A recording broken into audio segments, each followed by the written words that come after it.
Un projet de loi dit de sécurisation de l'emploi va bientôt être discuté devant l'Assemblée nationale.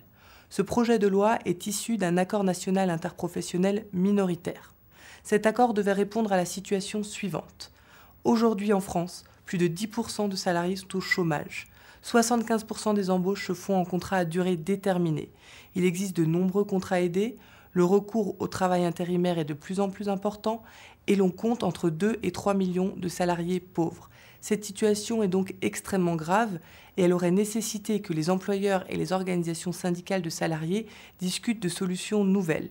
On aurait par exemple pu imaginer une mutualisation des moyens entre les entreprises qui se portent bien et celles qui connaissent des difficultés conjoncturelles, ou encore la création d'un véritable droit au travail à temps plein pour les salariés cumulant des contrats à temps partiel. Enfin, un dispositif de lutte contre les licenciements boursiers devient nécessaire. Au lieu de cela, le projet de loi proposé par le gouvernement ne fait qu'accentuer la flexibilité et augmenter la précarité des salariés. Plusieurs mesures peuvent vous toucher directement. En effet, le projet prévoit que dans votre entreprise, un accord de maintien dans l'emploi pourra être signé. Cela signifie qu'on pourra baisser votre rémunération et augmenter votre temps de travail.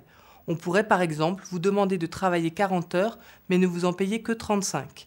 Et si vous refusez, c'est le licenciement.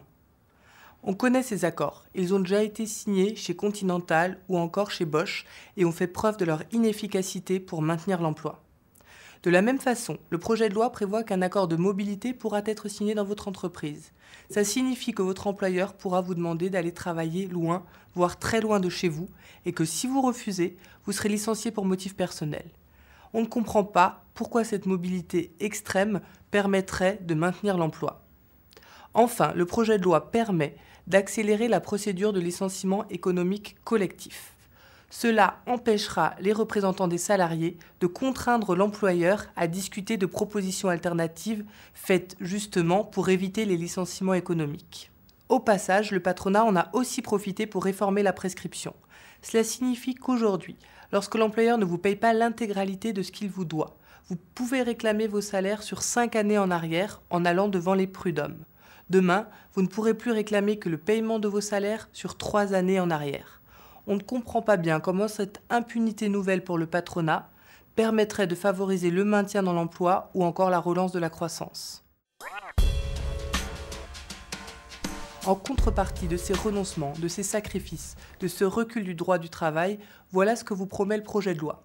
Une complémentaire santé pour tous. Ça semble être une bonne idée, mais à y regarder de plus près, les salariés les plus pauvres devront encore et toujours renoncer à ce droit. De la même façon, le projet de loi met en place un droit rechargeable au chômage. Cela signifie que si vous retrouvez rapidement un emploi sans avoir utilisé l'intégralité de vos allocations, vous pouvez les mettre de côté pour les réutiliser plus tard en cas de besoin. Cela étant, le MEDEF a prévenu, il ne versera pas 1 euro de plus pour financer l'assurance chômage. Cela signifie que le niveau d'indemnisation de l'ensemble des demandeurs d'emploi sera en baisse. On ne peut donc pas parler de droits nouveaux. On s'en aperçoit bien vite. Ces contreparties sont en réalité des droits en trompe-l'œil. Et rappelons que, en parallèle, aucun effort n'est demandé aux actionnaires. En résumé, ce projet de loi, c'est plus de flexibilité, c'est des licenciements facilités, alors qu'on sait que cela n'a jamais pu permettre d'empêcher la fermeture d'une entreprise ou de créer de l'emploi. Comme vous venez de le constater, l'accord tel qu'il a été signé par le MEDEF et d'autres syndicats qui devrait être transposé en termes de loi dans les semaines qui viennent au Parlement, a été jugé mauvais par la CGT, mais également par d'autres forces syndicales de ce pays. La grande campagne d'information que nous avons menée démontre que les salariés voient bien que le diable se cache dans les détails et que contrairement à la volonté affirmée par les négociateurs de faire en sorte que l'emploi soit la priorité dans ce pays, notamment pour les jeunes, le texte de loi, au contraire, au-delà des incertitudes qu'il comporte à l'heure qu'il est néfaste pour l'ensemble des salariés. C'est ce qui a conduit la CGT, avec d'autres forces syndicales et sociales de ce pays, à proposer aux salariés une journée d'action qui aura lieu le 5 mars.